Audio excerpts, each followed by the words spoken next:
Resumen imposible. Mati Colombati te ordena las noticias en un país imposible de resumir. Maldita suerte, una mirada crítica de una realidad absurda. Y ahí va, 2 de la tarde, 36 minutos. Mientras le dejan un like a esta transmisión y un comentario, vamos a avanzar con el resumen de este día viernes 2 de mayo, con buenas noticias, buenas notis también para el gobierno de Javier Milei. Otro día de grandes anuncios en el mundo Milei, por supuesto.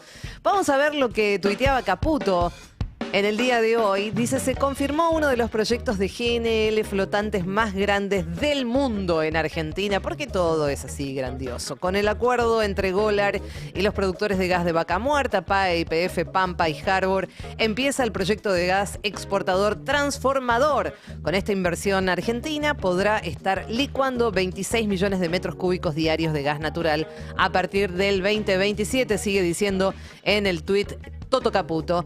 Y agrega que con los 2 barcos en producción argentina estarán exportando 2.500 millones de dólares por año por los próximos 20 años. Esto implicará la construcción de un nuevo gasoducto dedicado para abastecer 2 buques de licuefacción en la costa rionegrina. La primera etapa de la inversión ya tiene la aprobación del RIGI.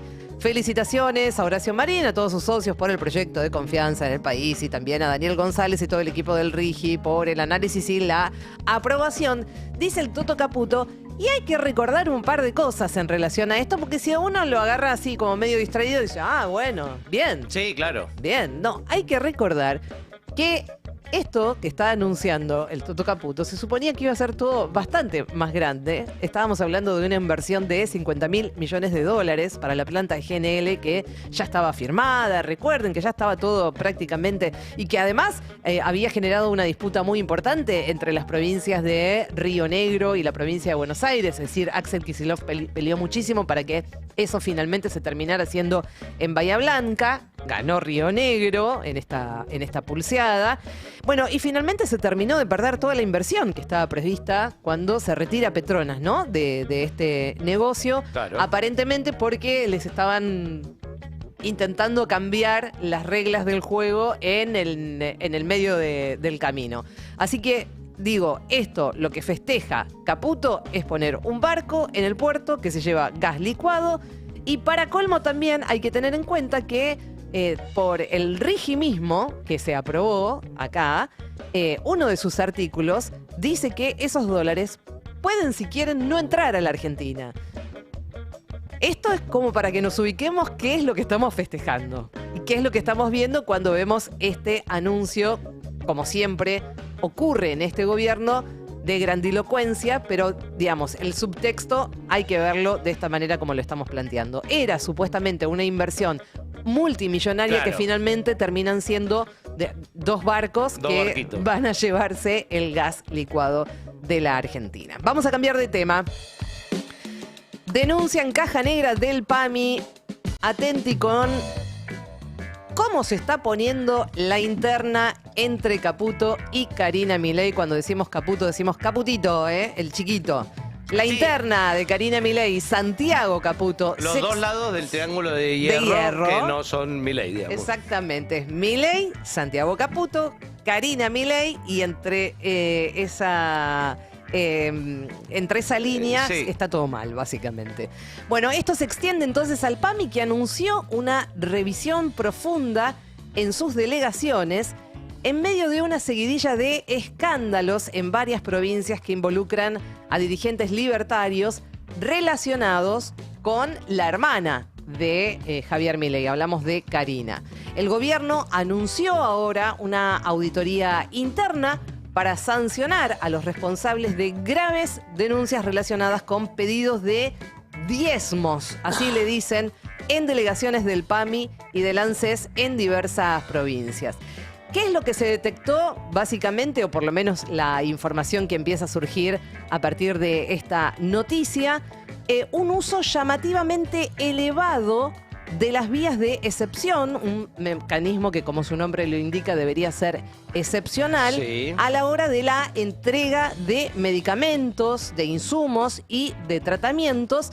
Entonces, la investigación lo que intenta es tratar de saber si se usaban para eludir licitaciones, procedimientos formales, lo que generaba maniobras, en principio, vamos a ponerlo en estos términos, poco transparentes y posibles desvíos de fondos públicos. Esto, de todas formas, nuevamente, insistimos, hay que leerlo como parte de esta interna feroz que ya no es tan silenciosa entre Santiago Caputo y Karina Milei.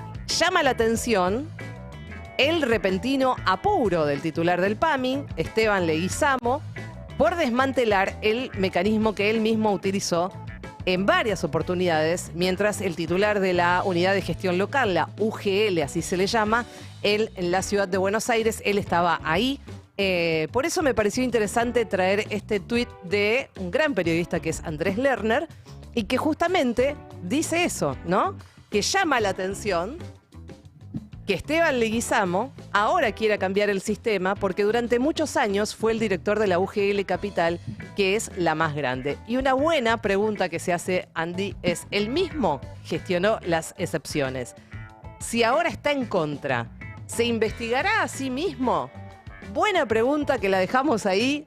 Me pareció muy interesante a propósito de este escándalo que parece que va a crecer, sobre todo porque se están tirando, como vemos, con de todo. Ahora sí, hable.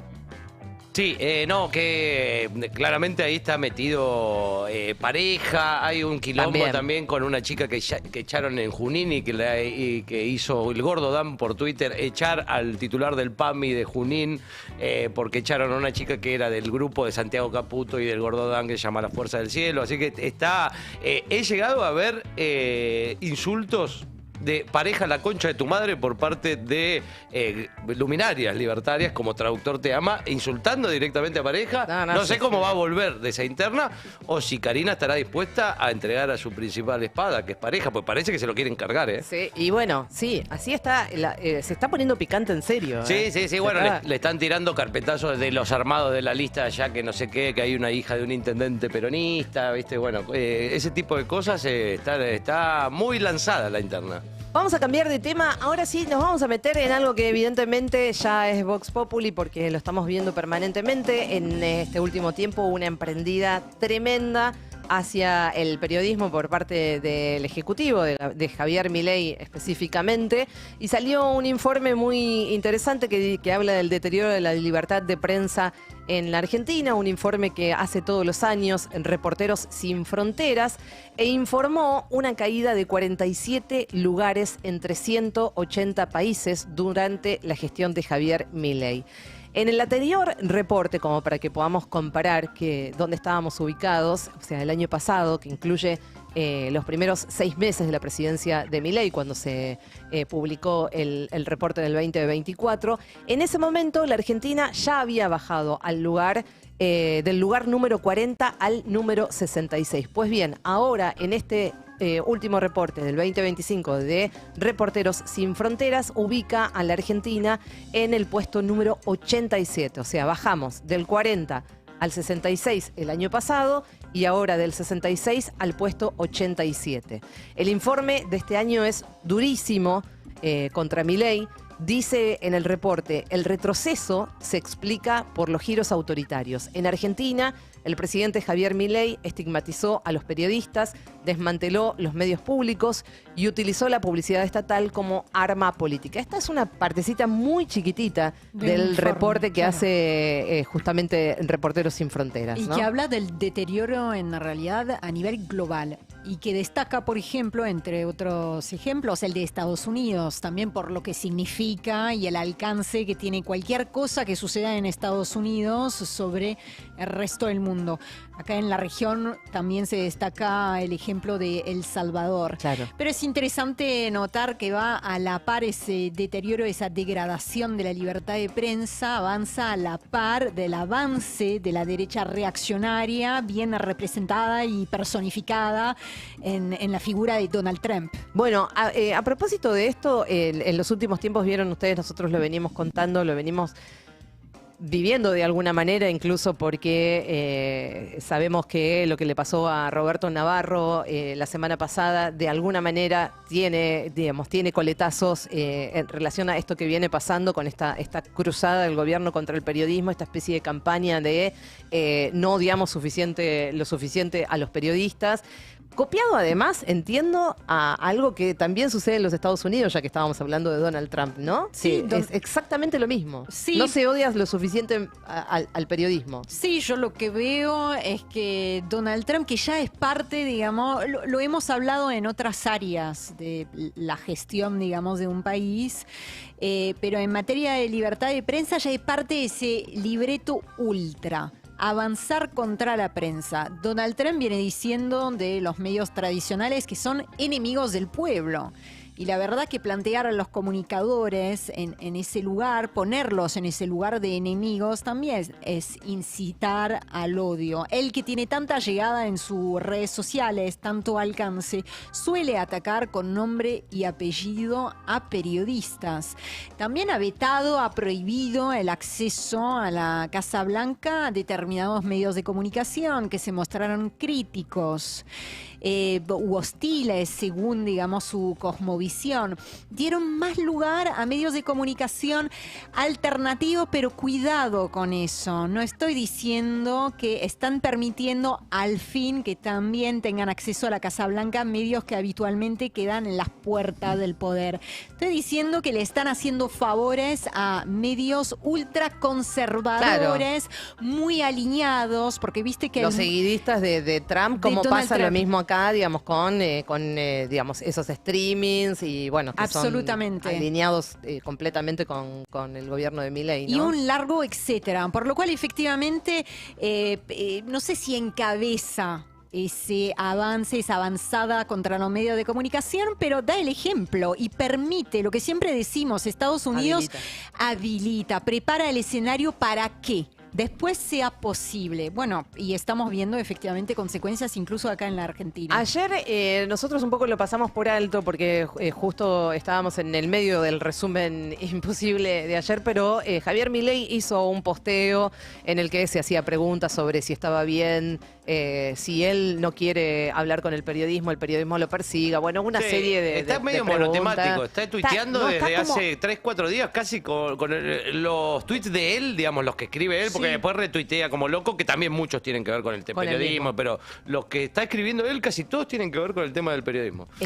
Que también está, alineado con Donald Trump, que en estos últimos días también ha retuiteado y bastante tiene demandas incluso contra algunos medios de comunicación. O sea, me parece que hay una sintonía extrema entre lo que sucede en Estados Unidos y lo que Javier Milei está intentando copiar, emular de alguna manera. Bueno, y a propósito de ese tuit, hoy todo el mundo está hablando de esto porque la verdad que es bastante impactante que debajo del tuit de Javier Milei vimos el de El Gordo Dan. De Daniel Parisini, que sabemos quién es el Gordo Dan, sabemos el lugar que ocupa, digamos, en este gobierno, en la esfera, digamos, mileísta. Y lo que dice el Gordo Dan es: Javo, ¿vos podés meter en cana a algún periodista por decreto como hizo Alfonsín, por favor? Bueno, se armó un quilombazo bárbaro, porque la verdad es que no es gratis esta, digamos, por supuesto que después además empezó. Él dice que es una provocación, claramente, y lo hace como una provocación. Sí. Después, por ejemplo, salió a contestarle Gabriel Levinas y él pidió que lo metan en cana Levinas. Salió Babi Checopar y él pidió que el Gordo Dan pidiendo que lo metan en cana. O sea, cualquiera ese derrotero me divirtió cuando todos los que iban contestando, metelo preso a este también. Claro, metelo preso. Claro, que de alguna manera le baja el precio a ese primer tuit que había puesto que, digamos, prendía por lo menos alguna alarma. Porque, digo, esto ya no es joda, porque venimos viendo justamente que tiene consecuencias y empieza a tener consecuencias en la vida real. Lo que siempre decimos, lo simbólico, lo que aparece ahí puesto en palabras, luego en la vida real, en la calle, en el mano a mano, tiene consecuencias, porque uno nunca sabe quién recibe este mensaje, que es un mensaje repetido hasta el hartazgo en los últimos días a un nivel ya exasperante, que, bueno, obviamente no sabemos cómo puede llegar a terminar. Pero sí queríamos por lo menos mencionar que esto es lo que está pasando en las últimas horas. Hay un quilombo importante porque se le está emprendiendo directo, derecho y con todo el gobierno de Javier Milei con el periodismo en general. Y ya no hay, digamos, no es que es al periodismo cuca, al periodismo militante, no, es a todos, prácticamente a todos. Sí, te diría que muy poquitos zafan, los de siempre, digamos. Sí, te diría que especialmente, salvo algunos casos pero especialmente con los que cree que comparten que comparten su núcleo de ideas o que deberían compartir su núcleo de ideas. Sí, exactamente. Bueno, vamos a cambiar de tema. Otro funcionario libertario afuera, un poco lo mencionábamos ayer también como una de las últimas noticias. Ahora ya abordamos el tema un poco más en concreto. Se fue Mojeta, lo rajaron a Mojeta, por supuesto que salen a decir que no ocurrió así, pero en principio quiero decir que ya son 140 los funcionarios que salieron del gobierno de Milei en poco más de 500 días de gestión. Ese número representa 2 desplazamientos por semana y uno cada casi 4 días. Es impresionante, ¿eh? Según el relevamiento, en 2024 el gobierno se convirtió en el que mayor salidas tuvo en un año desde el retorno democrático. Hay un recambio permanente, hay un recambio constante y ahora el gobierno salió a aclarar que no lo echaron a Franco Mojeta de la Secretaría de Transporte, sino que él renunció. Y ahí vemos el tuit de Toto Caputo diciendo que con respecto a la salida del secretario de Transporte, aclaro que Franco ha hecho un gran trabajo y que continúa siendo parte del equipo. Deja su cargo porque es probable que sea candidato de la Libertad Avanza en las próximas elecciones. Su reemplazo será Luis Pierrini. Bueno, lo cierto es que la salida de Mojeta se da en paralelo al anuncio de un paro nacional, también hay que decirlo, de colectivos por parte de la UTA. Esto va a ser el 6 de mayo, lo recordamos, ante la falta de acuerdo salarial. Y según están diciendo, parece que al gobierno no le gustó que no supiera Mojeta manejarlo, digamos, que no hubiera tenido la cintura suficiente como para poder manejar esto y que finalmente termine ocurriendo el paro de la UTA el 6 de mayo, que es algo que puede lesionar y mucho en la imagen del gobierno, teniendo en cuenta que los ánimos ya están bastante exacerbados, digo, de la gente común, de los que caminamos todos los días por la calle, de los que tenemos que ir a comprar con subas de precios de alimentos permanentemente, más todas las subas que mencionábamos que iban a estar ocurriendo a partir de mayo en el día de ayer, como luz, agua, gas, prepagas, bueno, de todo.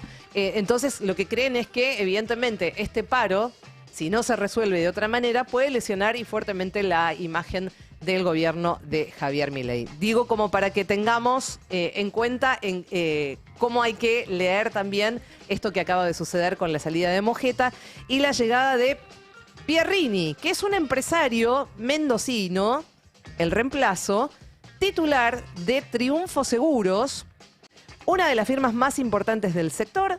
Se desempeñó como director de la Bolsa de Comercio de Mendoza y como director del Consejo Empresario Mendocino y además es íntimo del ministro de Economía, Toto Caputo. Sí, recién lo escuchaba a Murano, que esto también puede derivar tienen también tentáculos de la interna que mencionabas antes, por ver quién maneja la Comisión Nacional de Regulación del Transporte y otras cositas. No, sí, todo, te digo que levantás una piedrita y salen unas cosas ahí tremendas. Vamos a cambiar de tema ya casi en el final de este resumen del día de hoy. Vamos a hablar de justamente el terremoto en Ushuaia al que hacíamos referencia. Hubo un fuerte temblor de 7,5 grados de la escala Richter de magnitud al sur de Tierra del Fuego.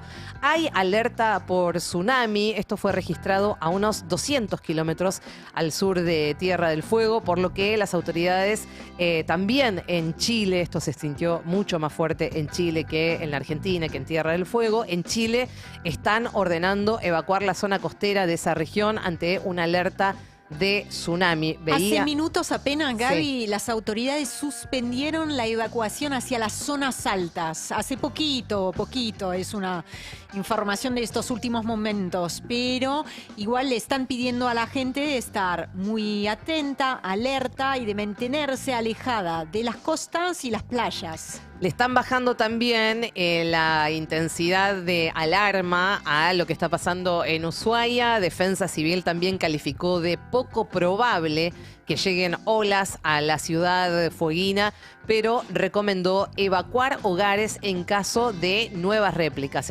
Lo que se está hablando en Ushuaia no es de la posibilidad del tsunami, sino de que hubiera en todo caso alguna réplica, como suele pasar, de menor intensidad a lo que se sufrió en el temblor fuerte de, insisto, 7,5 grados de la escala Richter. Ahí veíamos también un tuit de Boric que había dicho: llamamos a evacuar borde costero en toda la región de Magallanes. En estos momentos nuestro deber es prevenir, hacer caso a las autoridades del COGRID, que es el Comité de Gestión de Riesgo de Desastres.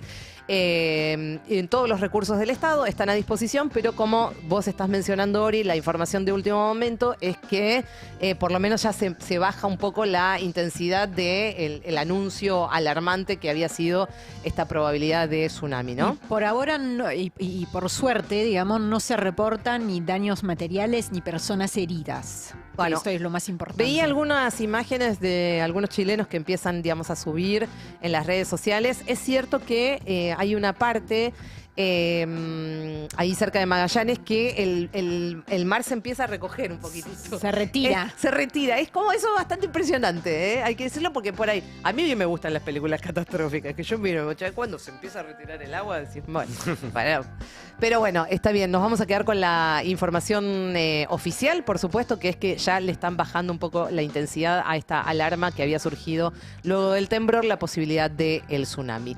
Hablando del sur, nos vamos a quedar con esta información. Hoy es 2 de mayo y atención, porque acá hay otra interna que ya, bueno, por supuesto está mucho más declarada desde hace tiempo, que es la de Villarroel con Milei, la vicepresidenta y el presidente de la Nación, que se despega ella en cuanto puede a, digamos, los anuncios que hace el gobierno de Javier Milei o las decisiones que toma, por ejemplo, de hablar abiertamente bien de Margaret Thatcher. Hoy 2 de mayo, fecha en la que se recuerda el día en que Thatcher justamente ordenó el hundimiento del crucero General Belgrano, que mató a 323 compatriotas nuestros, y la que se hizo eco entonces de esta conmemoración, y para seguir marcando por supuesto las diferencias que tiene con Javier Milei, fue la vicepresidenta, y lo expresó así en sus redes sociales. Puso este tuit: 2 de mayo de 1982, durante la Guerra de Malvinas ocurrió el hundimiento del crucero Ara General Belgrano. El ataque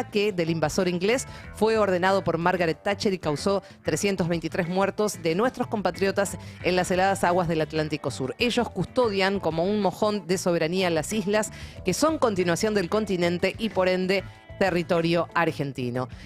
A esos 323 valientes hombres, la gratitud del pueblo argentino, que sabe valorar el sacrificio máximo por la patria, nuevamente poniendo ahí su expresión en contra de Inglaterra, de Margaret Thatcher, y de hacer saber que ella cree, no como otros, diría, que las Malvinas fueron y serán argentinas, y hay que seguir de la vía diplomática defendiéndolas y pidiendo por mantener la soberanía ahí en la zona. Así que la interna avanza, y con esto nosotros cerramos la información nacional, pero hay algunas otras que vale la pena conocer de lo que pasa a nivel internacional.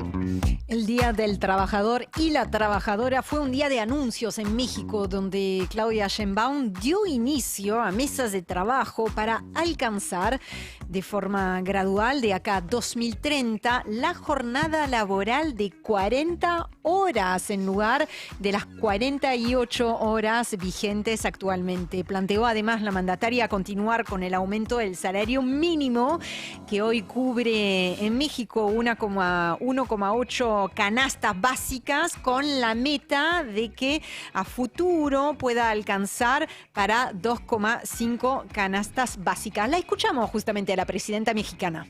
El peso está bien, está bajo la inflación, acaba de salir el dato de empleo, el desempleo más bajo de los últimos años, de todos los años, el nivel más alto en empleo formal, el mejor salario.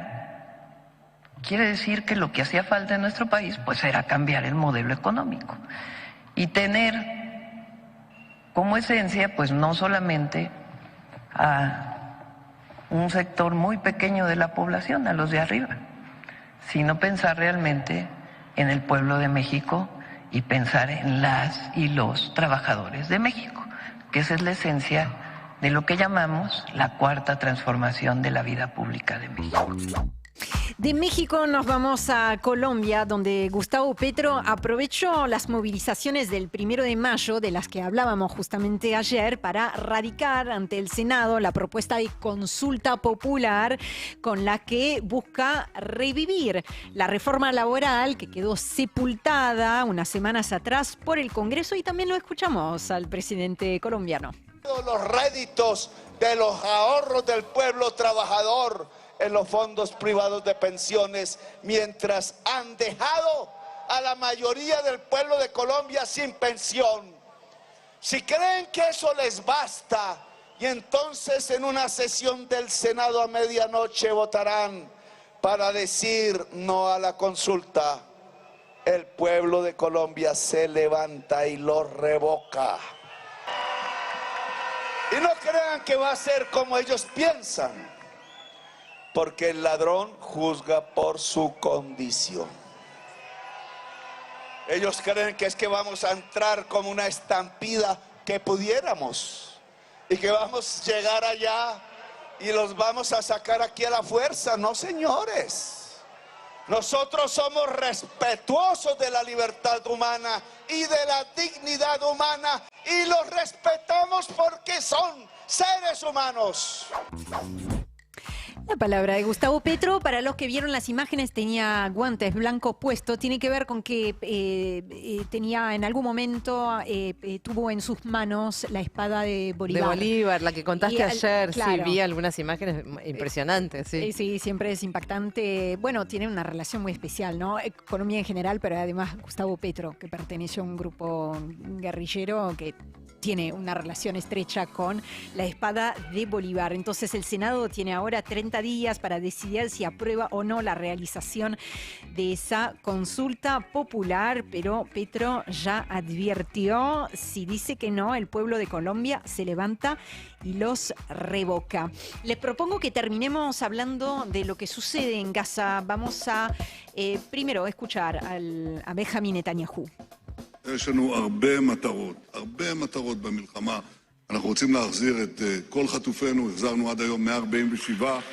Primer ministro israelí diciendo: tenemos muchos objetivos en esta guerra, lo que él llama todavía guerra. Queremos recuperar a todos nuestros rehenes. Ese es un objetivo muy importante. Pero, y acá viene la parte más relevante, la que vamos a comentar ahora, en la guerra hay un objetivo supremo. Y ese objetivo supremo es la victoria sobre nuestros enemigos. Y eso es lo que lograremos. Esas declaraciones vienen a confirmar lo que ya se sabía. Tal vez lo que más sorprende es el sincericidio, el hecho de que el primer ministro israelí sincere ante todos una verdad que era bastante incómoda y que hasta ahora venían disfrazando, y es que los rehenes israelíes que aún retiene Hamás en la franja de Gaza están siendo sacrificados.